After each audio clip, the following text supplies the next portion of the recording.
Hey everyone, it's Carissa Wiley here for Pinkfresh Studio. Thanks for joining me today. Today I am sharing how I created this gorgeous floral theme card, and I'm also going to share how you can get perfectly placed hot foil sentiments on a piece of cardstock so that when you're working with a sentiment set like the new Wonderful Sentiments, you can place it exactly where you want it on your card.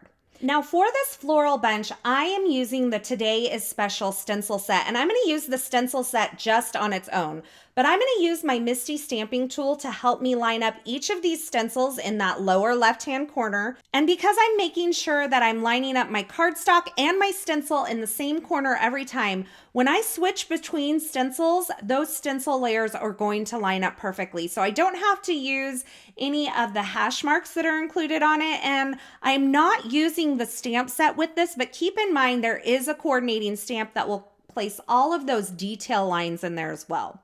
Now for stencil number 1, I used Coral Reef, of course, one of my Pinkfresh all-time favorite ink colors. And then I'm moving into one of my second favorite ink colors, and that would have to be Peach Fuzz.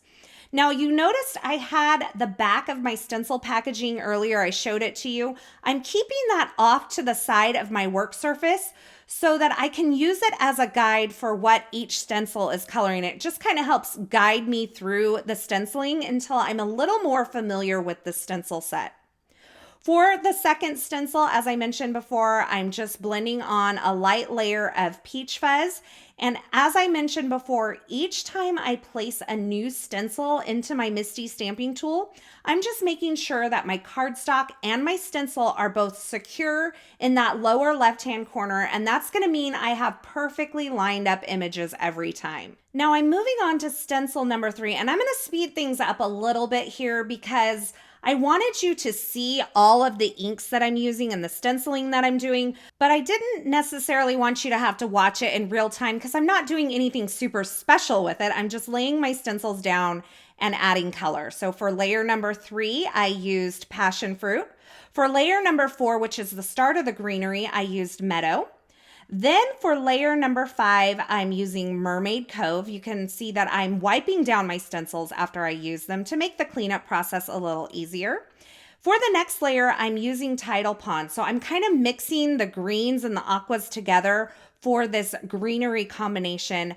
And for the final stencil, which adds some details into these florals, I'm using Apricot, Passion Fruit, and Candy Apple, and I'm just being very careful where I place the color down. And for the big reveal, look at this floral image. I think it is absolutely gorgeous. Now, I'm not going to do any stamping on this. I'm just going to use it stencil only, which I think is a beautiful way to use this set. And I'm lining up the coordinating die and running that through my die cut machine.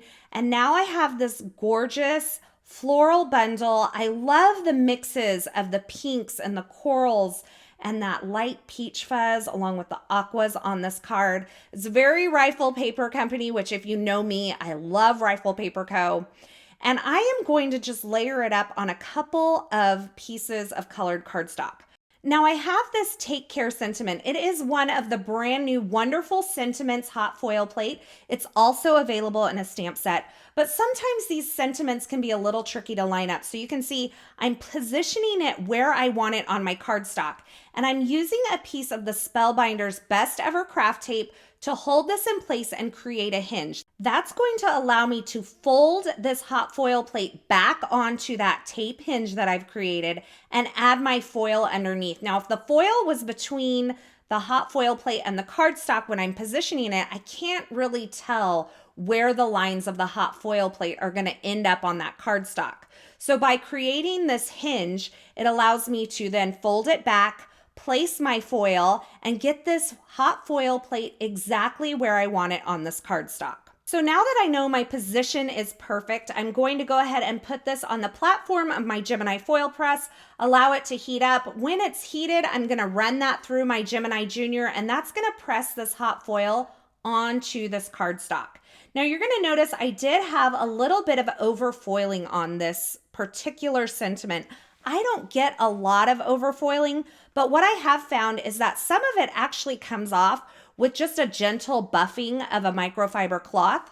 And if it's a little bit more stubborn than that, I just take a mono sand eraser and I lightly buff away that excess foil. You don't want to go too hard and too fast here. You will pill up your cardstock and you won't be happy with the results. But if you're gentle with it, it'll come right off because it's not really pressed into the cardstock. It's just kind of hovering there on the surface. Now I also use the Today is Special die set to die cut 3 layers of plain white cardstock and a layer of some gold cardstock. And I'm going to layer these up behind that stenciled piece. I'm going to offset the gold piece to create kind of a gold shadow outline on this. So you can see I'm just adding some liquid glue and then just slightly offsetting that. And then the 3 additional white cardstock pieces will be placed behind this grouping to give it a little bit of dimension and kind of lift it off the front of the cardstock. Now, if you would prefer, you could definitely use some foam adhesive instead, but I think this is such a great way to add dimension and really give this a very solid feel on the front of the card. Now, once I get that all stacked up, then I'm going to take some gold sparkle twine and I'm going to tie it on this smaller piece of aqua cardstock. And I'm just going to make a little bow. I thought this was a fun addition to this card because it is a rather simple card overall. I contemplated adding some gold splatter in the background, which I think would be a fun idea as well. But I decided to just keep this really simple and allow that beautiful foil sentiment and that gorgeous floral cluster to just really take center stage and keep this very clean and simple. Now I'm adding some foam adhesive on the back of the smaller aqua piece of cardstock to kind of lift it off of the card front. And then I'm going to add my floral cluster onto this piece, going right over that twine with some liquid glue. And what I did to make sure that it made good contact is I just placed a large acrylic block over the top of it and let it kind of set up and dry. Now this piece of darker teal cardstock, I'm going to place that onto a top folding A2 size note card using some tape runner adhesive. This might be a side folding now that I think about it. And then I can remove the backer from the foam adhesive and place that onto my card. I finished my card off by adding just a few metallic gold pearls from Pinkfresh Studio onto my card, just kind of sprinkled about. And I added those on with some liquid glue. And that finishes off my card for today. A very beautiful, elegant card. This would be a perfect get well card or just a card to let someone know you're thinking of them. But you can see I have that foil sentiment in the perfect position. And that's all because I was able to use that hinge method with a piece of tape and kind of really make sure I had my positioning dialed in. Now, as always, you will find links to the featured products used in this project in the description at YouTube. So if you're looking for something in particular, be sure you check there. As always, I want to thank you for stopping by and hanging out with me today. I hope you enjoyed this video. If you did, be sure to give this video a thumbs up and don't forget to subscribe and turn on the notifications here on this YouTube channel so you don't miss any of the fabulous paper crafting and card making video tutorials shared here. Thanks again for watching, and until next time, I hope you have a fabulous day.